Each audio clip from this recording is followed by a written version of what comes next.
Ok, mais uvas e personalidades, então temos mais um convidado. De alguma forma conhecemos no mesmo chasco aqui, no Sr. Pedro.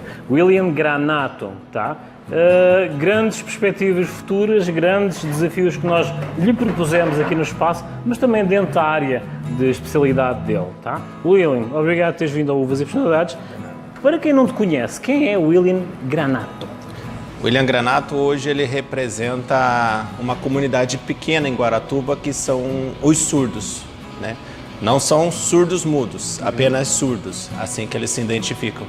Então eu trabalho em prol dessa comunidade que eles tenham acessibilidade aonde forem. Tá, mas agora é assim, eu quero saber o William, tá? A especialidade dele como rótulo eu compreendo, tá? Perfeito. Mas eu quero saber como é que o William puxou para essa especialidade, tá? Visto um diferencial, visto algo que era necessário fazer, certo. Tá? Sim, como é que puxou para ir para essa área de necessidades especiais para um grupo, um nicho de pessoas que também querem um diferencial? Como é que puxou para essa especialidade? O voluntariado partiu de mim, né? Eu já fazia serviços voluntários no passado, visitando a casa das pessoas para instrução, e quando eu me deparei com as pessoas surdas, o destino foi me encaminhando para essa área, né? Fui tendo que aprender a língua de sinais para me adaptar, para conseguir continuar o meu voluntariado para fazer o bem para as outras pessoas. Tu estás ligado a algum departamento estatal? Hoje, instituição escolar. Instituição escolar. Isso. E que desafios é que tu encontras diariamente? Na instituição escolar ou no geral? É assim, é para falar tudo, tá? É assim, nós não falamos de uvas, falamos de vinho, mas falamos dos aromas e da diferenciação no palato. O palato dele é diferente na especialidade dele. Em toda a área, como é que é o apoio da população? As instituições oficiais, como é que é o reconhecimento? Como é que é uma ajuda? Qual é o teu feedback? Certo. Aquela máxima, quem não é visto não é lembrado. Então, como essa população ela é pequena, minoritária, se ela não se mobilizar, se ela não lutar pelos seus direitos, não vai ter visibilidade.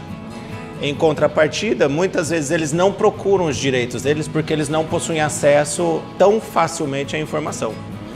Por exemplo, no seu canal você está disponibilizando a oportunidade deles terem esse acesso, mas isso deveria ser no geral. Então, a gente só começa a procurar os nossos direitos quando a gente tem uma pequena ideia, opa, isso é para mim, é meu direito, então eu vou atrás. Mas é um ciclo, né? Como eu não tenho informação, eu não procuro os meus direitos. Como eu não tenho os meus direitos, eu não procuro. Então, o papel que me leva a isso, esse voluntariado, é que as pessoas saiam da escuridão de conhecimento, né? Não é assim, eu não quero dizer que o termo, o adjetivo, seja bullying, mas há uma diferenciação na sociedade para pessoas que de alguma forma têm uma certa incapacidade, tá? Tu estás a ser um farol para fazer essa diferença. Esses que te veem a ti como um exemplo, de alguma forma querem mostrar esse diferencial para a população, mostrando que esse diferencial não é um diferencial que prejudica, muito pelo contrário, pode agregar e valorizar a comunidade onde eles estão inseridos. Como é que tu sentes o feedback daqueles que te veem a ti como um desbravador desses direitos? Eu acredito que as pessoas veem como alguém que vai ter que continuar lutando, porém a grande maioria não trata como bullying. Elas sentem muita dificuldade. Normalmente, a grande parte das pessoas tem boa vontade. Elas querem ajudar. Mas como é uma língua, uma coisa dificultosa, ter que aprender, eles se omitem, porque eles sentem vergonha. Puxa, eu não sei falar isso aí, esse idioma, né? Então, a grande maioria das pessoas, elas têm boa vontade, bom coração, mas no seu dia a dia, na correria, na dificuldade do idioma, acabam se afastando. E quando a gente pega a causa, quando você é pai, quando você tem algum aluno, quando você tem algum parente, você agarra com unhas e dentes e vê que, na verdade, aquilo te torna um ser humano melhor. Você sabe lidar com essas dificuldades. É sim, lidando com as dificuldades, também nós vemos que a sociedade em si, às vezes, quer ajudar e não sabe como, tá? O teu instituto, diz lá, é um instituto, é uma escola, é uma organização, é uma ONG? Explica lá para aqueles que não conhecem o que é que tu és em si, na educação, para esse grupo de pessoas. Porque estamos a falar não só daqui, Estamos a falar, então, a nível nacional, que te querem conhecer e o teu projeto. Fala um pouco. Eu possuo uma empresa que ela faz o serviço de tradução para a língua de sinais. Então, toda fala feita na língua portuguesa, eu vou fazer a tradução para a língua de sinais. Assim, beneficiando os ouvintes, né, as pessoas que estão prestando atenção na modalidade dos surdos, né, na língua de sinais. Então, eu atuo hoje com a minha empresa na Câmara de Guaratuba, no ambiente legislativo. Eu atuo na instituição escolar do Estado, como tradutor de Libras. Mas através da minha empresa eu vejo que há muitas portas. Porque na instituição escolar eu fico ali retido em apenas um grupo, um pequeno local. Com essa minha empresa eu posso atender várias emissoras, vários órgãos, várias instituições. E a intenção é essa, que a comunidade surda, que são mais de 10 milhões de brasileiros surdos no Brasil, eles possam ter essa acessibilidade, eles possam ir em qualquer lugar e ter a comunicação, tanto de perguntar qual que é o nome do vinho ou qual que é o seu nome do apresentador.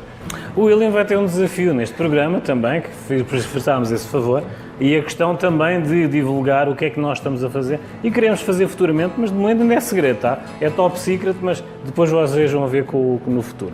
É assim, eu quero apresentar também aquela dificuldade que não é, de alguma forma, o que é cultural. A questão do vinho, tá? A questão do vinho geralmente é uma garrafa, é um rótulo, é uma uva, é uma personalidade, mas também ele, pensem nele, também possivelmente terá dificuldade em se identificar para aqueles que o querem beber. Muitas vezes é o rótulo, tá? A pessoa tem o rótulo e muitas pessoas têm dificuldade de falar com o rótulo também porque não sabem identificar o que querem beber. Aqui temos um exemplar de Caxias do Sul, Cabernet Sauvignon, que também tem uma história, tá? Como eu tinha dito há pouco, em 96 foi descoberto que a Cabernet Sauvignon era um assemblage que de alguma forma a natureza misturou no século XVI, tá?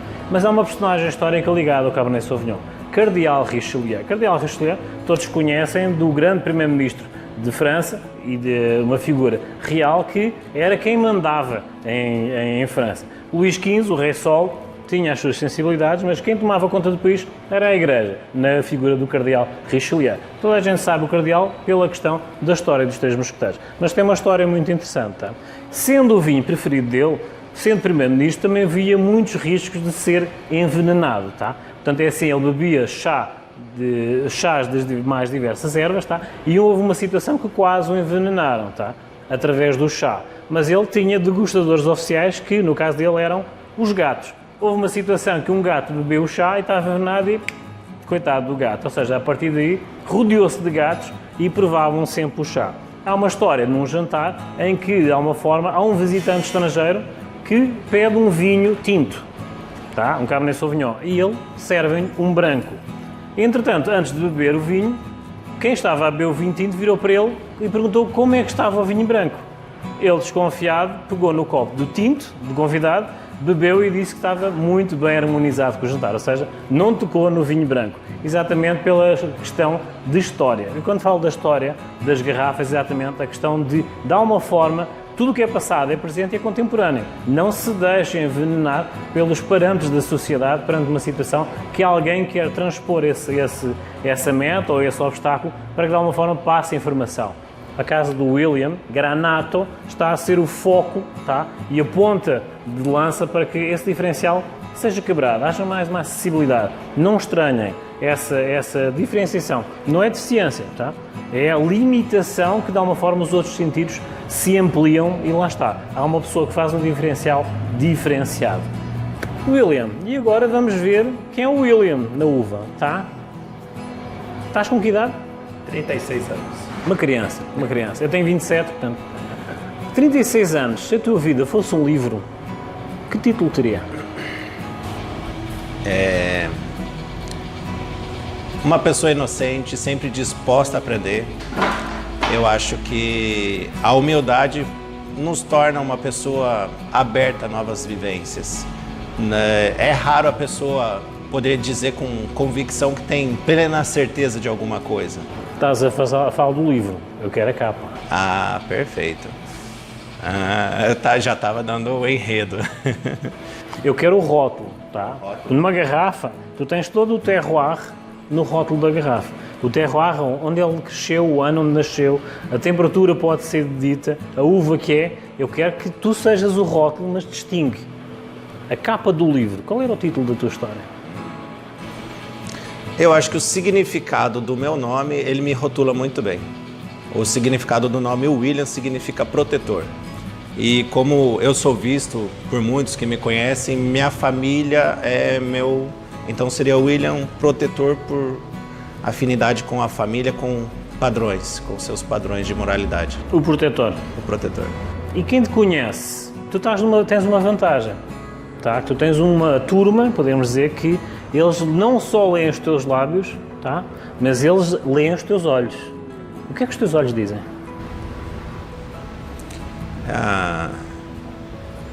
Espero que sonhador, porque a vida ela tem altos e baixos, né? E quando a gente sonha e tenta vivenciar, a gente volta para cima, independente de onde a gente esteja, abaixo. Então espero que meus olhos digam que eu sou um sonhador.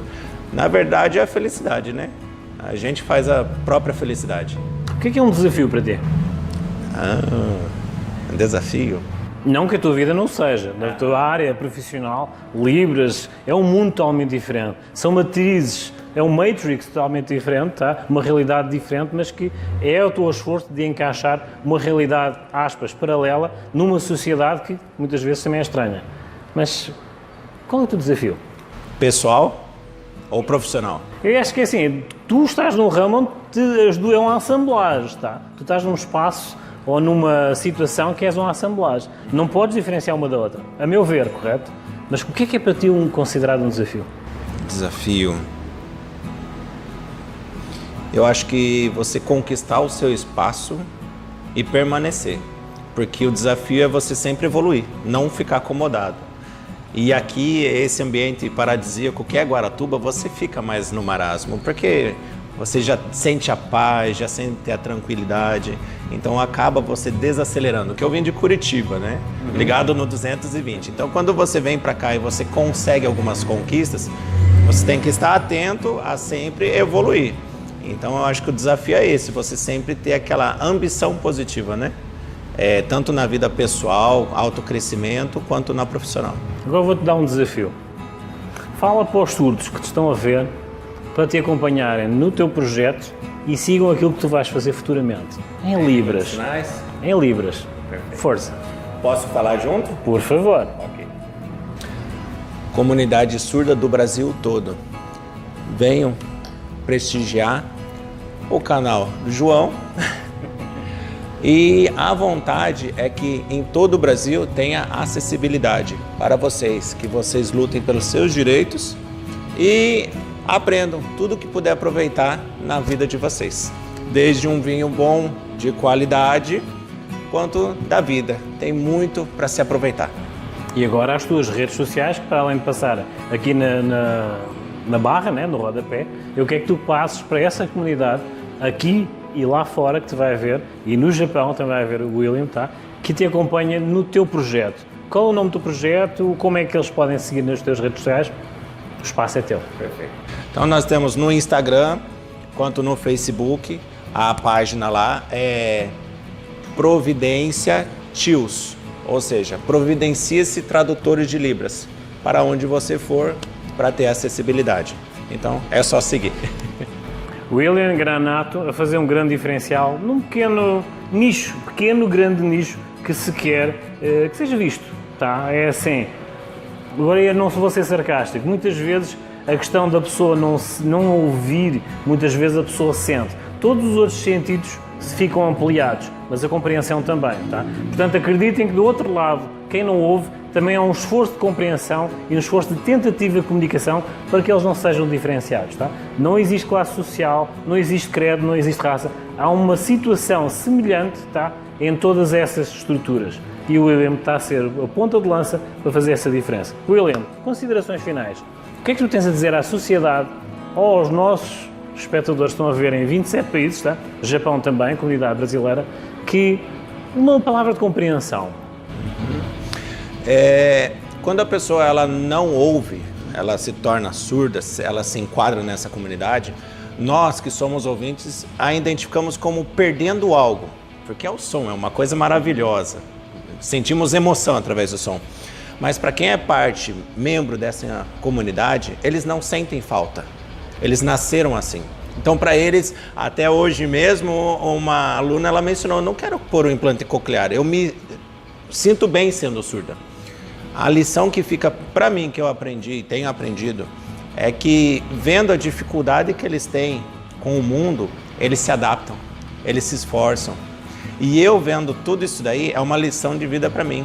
Como a vida é bela, com os nossos esforços, com as adaptações que a gente tem que fazer. Então, quando você tem uma pessoa dessa próxima a você, com suas dificuldades, é uma ótima oportunidade para aprender coisas que a gente não aprenderia se ela não existisse. Podemos considerá-los de super-heróis? Eu acho que todos nós somos super-heróis no nosso mundinho particular, porque a gente tem as nossas vivências, mas eles usam a capa vermelha assim. William Granato, vejam a área profissional dele, os contactos dele, aproveitem, acompanhem. Aqueles que de alguma forma entenderam, tá? Eu não sei falar livre, mas que entenderam o que ele disse, e lógico vão entender, é assim, acompanhem o trabalho do William, tá? Vão surgir outras situações que nós futuramente vamos ver, em parceria aqui com o William, que eu de alguma forma quero também puxar esse nicho. É assim, não há uma limitação, há uma ampliação de sentidos que eu de alguma forma quero partilhar com essa comunidade e também aprender, porque eles estão em vantagem com todos os sentidos ampliados, menos esse, mas lá está, estamos a falar de vinho. É uma compreensão universal. William, obrigado por teres vindo ao Uvas e Personalidades. Vamos fazer um pequeno intervalo e voltamos já já.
Ok, então vamos a mais um bloco de comidas da terrinha. Só que é assim, comidas da vossa terrinha. Já estamos a falar de uma experiência que nós tivemos ali na Vinícola Araucária.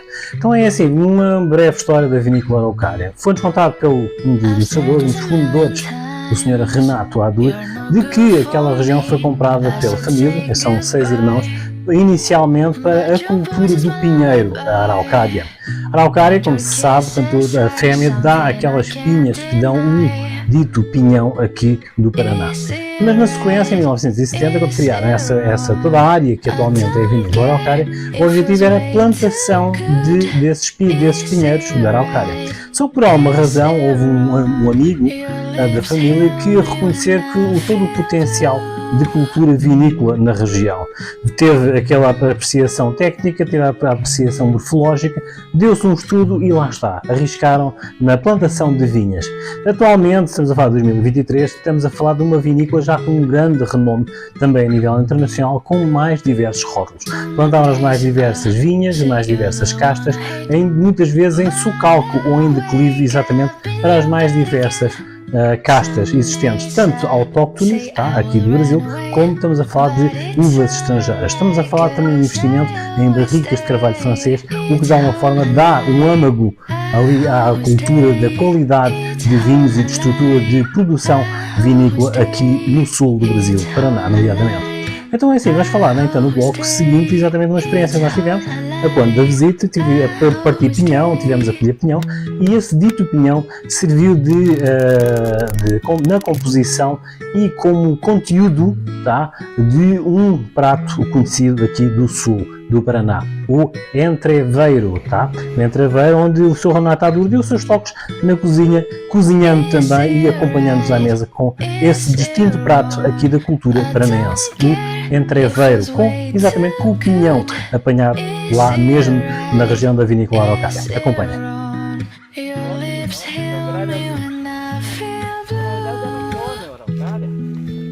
Come o pinhão e depois o que ela não comeu ela guarda, ela esconde no chão e terra, daí ele nasce. E ela come assim, ó, tá vendo? Ela deixa assim, isso aqui pode ser a gralha e tem uma outra ave, ela já pega.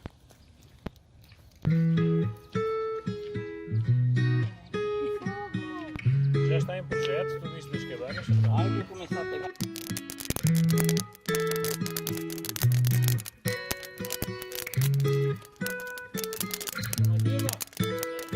I've said this a million times, you're no good for me, I should say goodbye, but your voice is my lullaby, and your kisses are something I can't deny.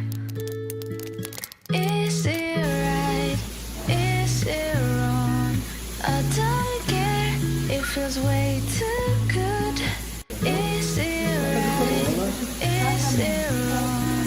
Your lips heal me when I feel blue. Agora vamos direto. Vamos cantar.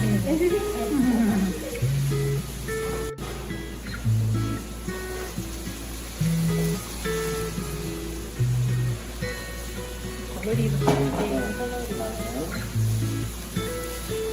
Some days I say you're the one I hate, but I wake up in your bed again.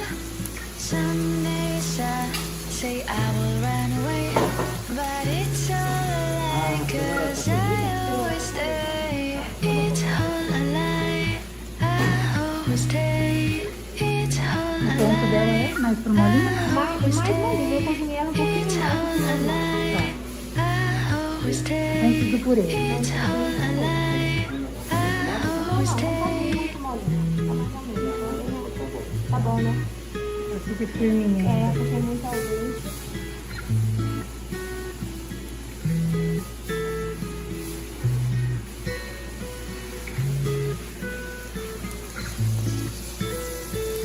Is it right? Is it wrong? I don't care, it feels way too good. Is it right? Is it wrong? Casar? Your lips heal me when I feel blue. Estamos querendo fazer alguma coisinha. Que maravilha, que bom. Sem pressa. Sem pressa.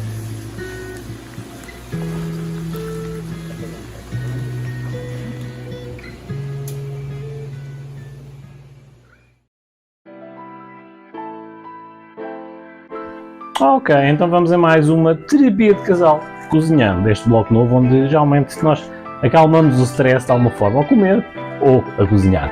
Hoje vamos falar e mostrar o onigiri, tá? Mais um prato ou um processo de lanchinho japonês que nós fizemos em casa. O onigiri consta que havia essa noção de que teria e tem muitas formas de cozinhar no Japão, principalmente uma forma triangular. É um bolinho de arroz, tá? Com um recheio muito próprio, onde essa forma triangular constava que seria a forma da espada, a forma da ponta da espada que seria para espantar o diabo. Isso é a questão de histórias lá do Japão. No entanto, existe também a tese que em 1383, no período do reino de Nakamura, tá, 1383, esse onigiri, tá, ou lanchinho feito com o bolo de arroz, era servido aos samurais como petisco ou alimentação. Então, na sequência, vejam lá como foi o processo artesanal aqui na terapia de casal, cozinhando, nós a confeccionarmos um onigiri e lá está, devidamente acompanhado ou com uma kombucha ou com um vinho rosé. Acompanha lá.